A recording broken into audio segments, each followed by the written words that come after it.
Fourscore and 7 years ago, our fathers brought forth on this continent a new nation, conceived in liberty and dedicated to the proposition that all men are created equal. Now we are engaged in a great civil war, testing whether that nation or any nation so conceived and so dedicated can long endure.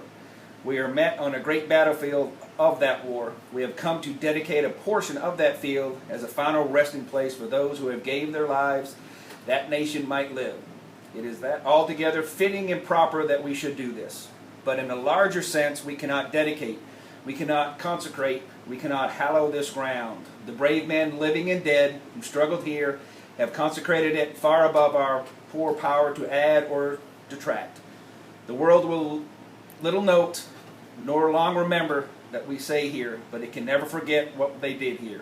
It is for us the living, rather to be dedicated here to the unfinished work which they who fought here have thus far so nobly advanced. It is rather for us to be here dedicated to the great task remaining before us, that from these honored dead we take increased devotion to that the cause for which they gave their last full measure of devotion, that we here highly resolve that these dead shall not have died in vain, that this nation under God shall have a new birth of freedom, and that government of the people, by the people, for the people, shall not perish from the earth.